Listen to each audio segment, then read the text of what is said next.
comparecendo aqui para mais uma aula de ciências. Venham comigo nessa e fiquem ligados na explicação. Hoje eu venho falar para vocês sobre os estados físicos da água. Mas, antes de falar diretamente sobre esse assunto, vamos lembrar a importância desse bem tão precioso? Vejam só. Para o nosso planeta, cerca de 71% do nosso planeta é constituído por água. Não é à toa que o nosso planeta é chamado de Terra-planeta-água. Porém, desses 71%, 97,5% aproximadamente é água salgada, ou seja, é a água que não está disponível para ser tratada para que possamos utilizá-la. Então, temos aproximadamente 2,5% de água doce. A água com menor concentração de sais e que pode ser utilizada para ser tratada e disponibilizada para nós. Mas não fiquem certos disso, desses 2,5%, a maior parte está congelada. Nós temos apenas 0,26% no estado líquido disponível para ser tratada e utilizada por nós. Daí a importância de desenvolvermos atitudes para economizar. E para o nosso organismo, por que a água é tão importante? Vejam só, a água, além de hidratar o nosso corpo, ela é importante no transporte de nutrientes, pois ela faz parte do nosso sangue. Além disso, a água ajuda na eliminação de excretas daquilo que não presta mais para o nosso organismo, por meio da constituição da urina. E também age no controle da nossa temperatura. Quando está fazendo muito calor e nós começamos a suar, através da evaporação ali da água, nós temos o controle de temperatura.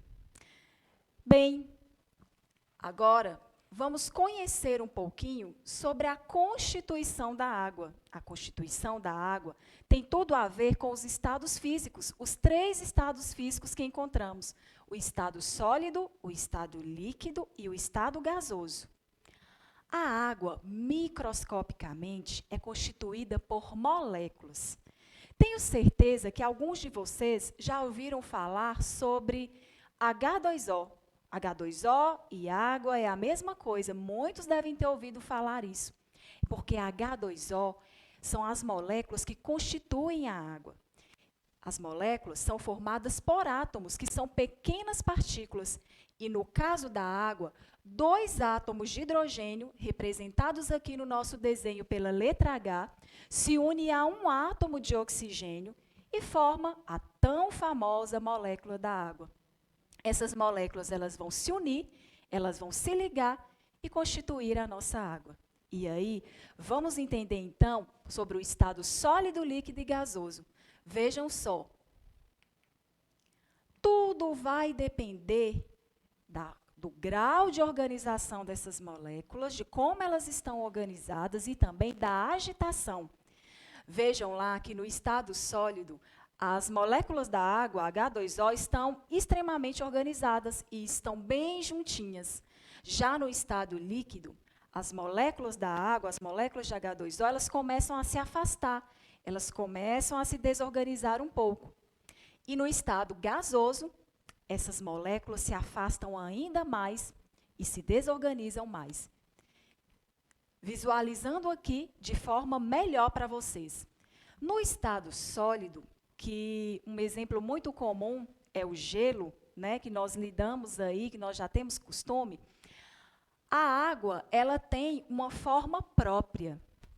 Ela tem um volume constante, logicamente a uma temperatura constante, porque se essa temperatura variar, vai estar interferindo na forma, e é de difícil compressão. Olha para vocês verem que bacana, eu coloquei aqui o estado sólido visível a olho nu e coloquei também as moléculas de H2O, como elas estão organizadas no estado sólido, tá certo? No estado líquido, a água ela vai possuir uma forma variável, ela adquire a forma do recipiente. Se você coloca ela em uma jarra quadrada, ela vai adquirir aquele formato ali. Em uma jarra redonda, o outro formato. Então, a forma é variável, ela adquire a forma do recipiente.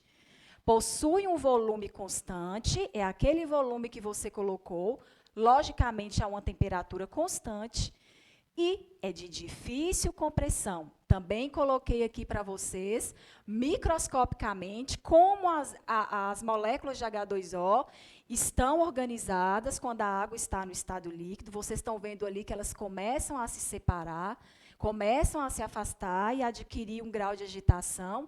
E também coloquei ali a visualização a olho nu. E no estado gasoso? No estado gasoso, nós temos a forma variável também, porque vai adquirir a forma do recipiente que aquele gás se encontra. Nós temos também o volume variável, por quê? Porque no estado gasoso, a água ela é de fácil compressão. Então, é fácil você comprimir, justamente porque está no estado gasoso. E olha só como estão as moléculas, extremamente afastadas e desorganizadas. Bem, pessoal, vamos fazer agora um resumão da aula de hoje para poder fixar melhor o conteúdo? Vejam só, primeiro falamos sobre a importância da água. Depois conhecemos um pouco sobre a molécula da água. Lembrem, H2O. Falamos também sobre os estados físicos da água. Falamos que dependem da organização das moléculas. Especificamente, coloquei para vocês as características do estado sólido, do estado líquido e do estado gasoso. Bem, por hoje é só e até a próxima.